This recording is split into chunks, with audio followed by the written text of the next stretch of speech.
la vraie difficulté, c'est que s'il y a réponse, il y aura de nouveau une intensification des frappes, etc. Et que le modèle, qui est le modèle qui leur a permis d'accueillir des investissements, de se développer, d'accueillir des sièges de grandes entreprises, etc., c'est pas complètement compatible avec une guerre ouverte. Nous avons le plaisir d'être en ligne avec Arnaud Lacheret. Arnaud, bonjour. Bonjour. Merci d'être avec nous. Vous êtes à Dubaï, vous vivez à Dubaï depuis un peu plus d'un an, si je ne m'abuse. Et vous êtes donc sur le terrain pour nous donner un peu le sentiment que l'on ressent aujourd'hui dans les pays du Golfe, parce qu'on s'interroge vraiment en Israël sur les sentiments, ce qui se passe dans les pays du Golfe. On voit véritablement que les pays du Golfe ne sont pas pressés d'intervenir dans le conflit en dépit des attaques de l'Iran et des dernières attaques, y compris d'hier, sur des sites énergétiques extrêmement importants, des sites pétrolifères et des sites gaziers. Et on ne s'explique pas pourquoi les Émirats arabes unis en particulier, mais aussi l'Arabie saoudite, les pays du Golfe sont si frileux à vouloir intervenir dans une confrontation dans laquelle on voit qu'il y a Israël, mais il y a surtout aussi les États-Unis. On va dire les États-Unis sont là, ils chapeautent, on va dire, l'ensemble de cette opération. Pourquoi sont-ils frileux, les Émirats ? Forcément une question de frilosité en soi. Disons que les monarchies du Golfe ont construit patiemment depuis plusieurs années une réputation d'endroits pacifiés où justement on pouvait investir, il ne se passait pas grand-chose, etc.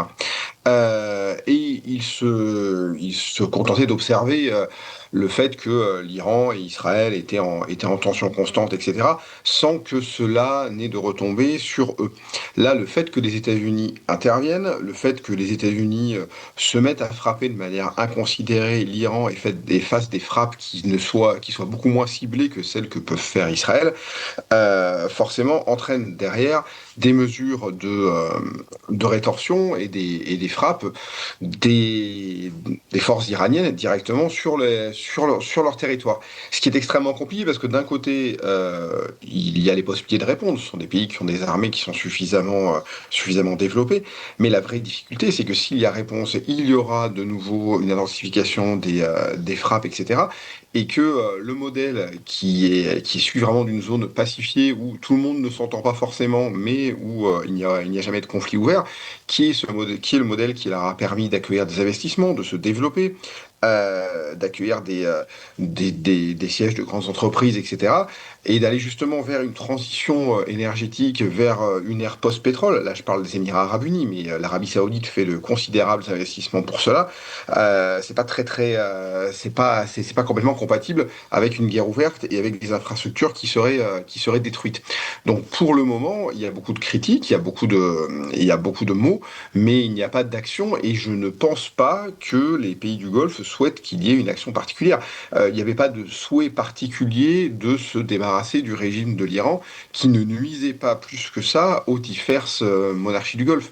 Au contraire, pourtant, Arnaud, on se trompe pas, mais il y a encore 2-3 ans, même lorsqu'il était question d'une normalisation entre Israël et l'Arabie saoudite, c'est-à-dire avant le 7 octobre, on se disait les Émirats et l'Arabie saoudite, les pays du Golfe en général, et considèrent Israël comme le plus sérieux allié en cas d'une attaque iranienne contre eux. Donc qu'est-ce qui a changé pourquoi on a ce sentiment de passivité de la part des pays du Golfe ? Ce sentiment n'a pas évolué.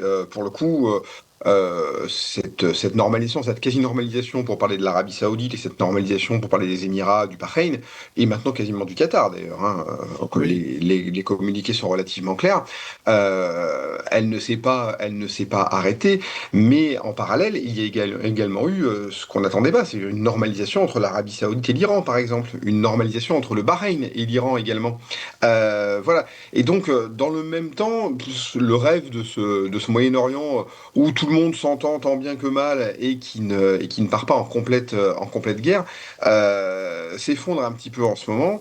Ça rend les choses un peu compliquées et le ressentiment en ce moment n'est pas tant contre Israël, mais plutôt contre les États-Unis. Ah oui. C'est-à-dire que le déploiement de force, les bravades, etc., ce ne sont pas les Israéliens qui les portent le plus. C'est d'abord Donald Trump. Autrement dit, Donald Trump qui a des messages qui sont peu clairs, qui sont très provocateurs, etc., ça n'aide absolument pas à maintenir un certain calme dans ces pays. C'est-à-dire que les rumeurs qui sont assez nombreuses, les fake news qui sont assez nombreuses, qui circulent dans la population, etc., sont d'abord alimentées, sont d'abord les conséquences des provocations de Donald Trump. Et l'Iran a également tout intérêt à déstabiliser ces pays pour les faire entrer en guerre. S'ils les font entrer en guerre, ça risque d'être beaucoup plus compliqué pour ces pays-là qui jusqu'à présent étaient vraiment des pôles de stabilité et qui est très utile à toute la région. Oui, alors ça, on comprend bien qu'effectivement, dès que ça se déstabilise dans des pays comme les Émirats, eh bien, ça fait craindre, on va dire, effectivement, tous les investisseurs à travers le monde, enfin, tous ceux qui sont impliqués dans ce qui se passe dans les Émirats. Mais je voudrais savoir, qu'est-ce qui reste finalement de cette fameuse visite de Donald Trump en mai dernier dans les Émirats, en Arabie Saoudite, avec les contrats à milliards et milliards de dollars de vente d'armes américaines pour l'Arabie Saoudite. Finalement, lorsque l'on arrive, on est confronté à la difficile réalité proche et moyen-orientale, eh bien, ça ne suit pas.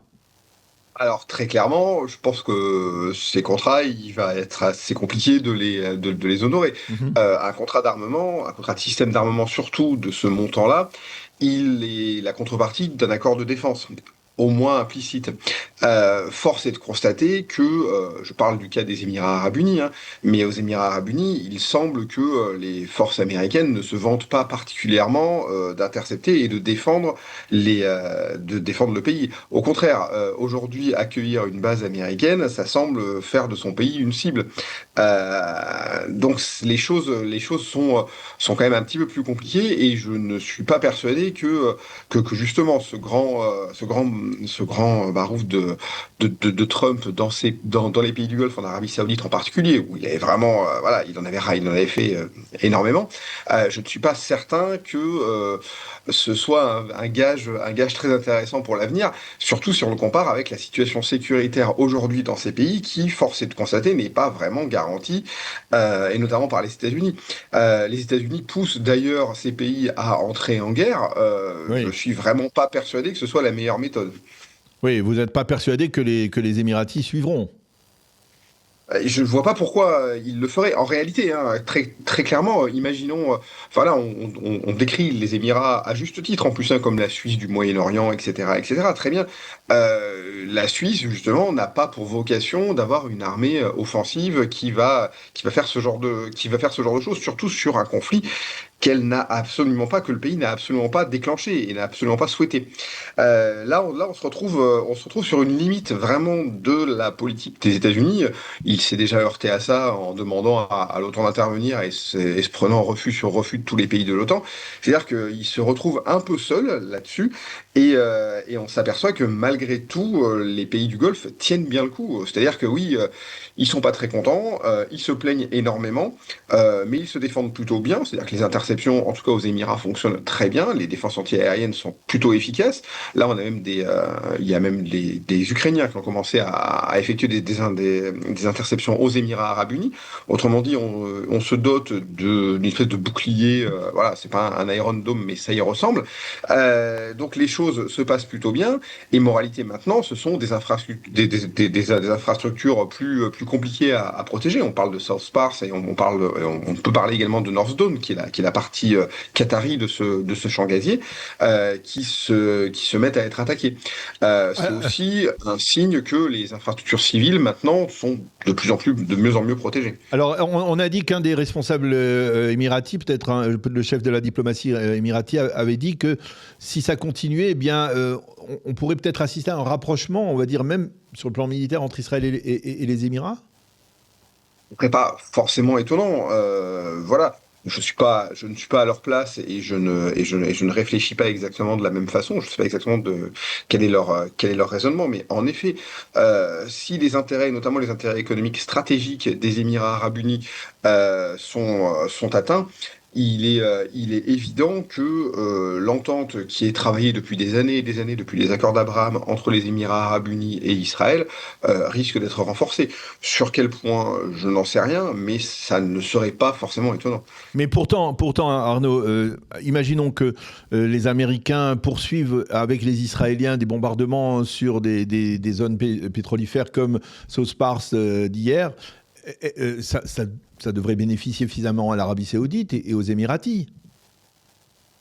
Alors pas forcément, parce que s'il y a des bombardements de sites, il y aura des bombardements inverses sur des sites Oui. émiratis, saoudiens et qataris.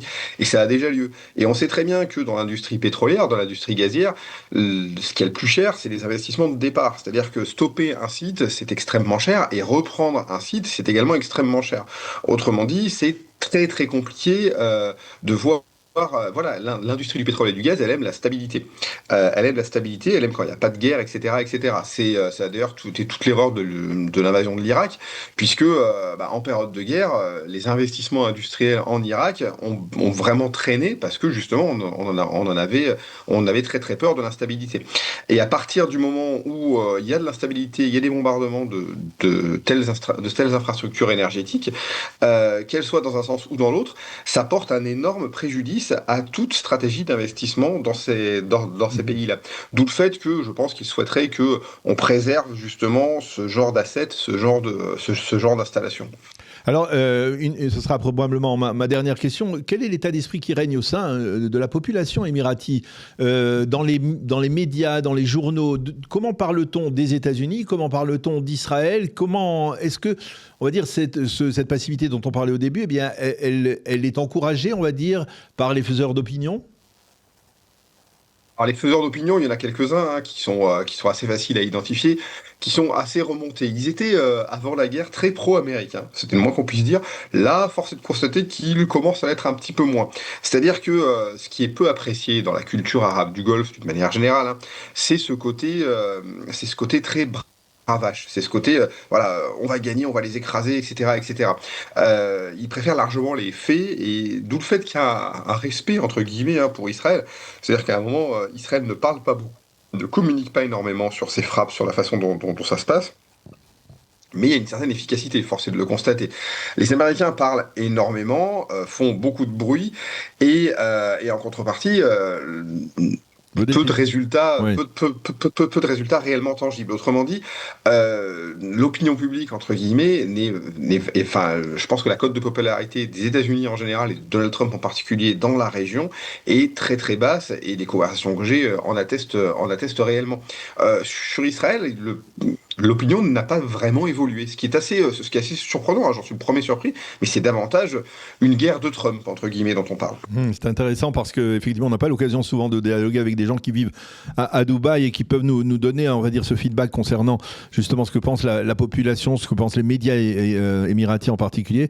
Et donc, Israël conserve d'une certaine manière une certaine, on va dire, une certaine dose de respectabilité. Merci beaucoup, docteur Arnaud Lacheri. Je rappelle que vous êtes professeur en sciences politiques à Dubaï actuellement. Merci beaucoup de nous avoir éclairé sur ce qui se passe actuellement aux Émirats et dans les pays du Golfe Persique. C'est tout à fait intéressant d'avoir eu votre appréciation. Bonne journée, à bientôt Arnaud.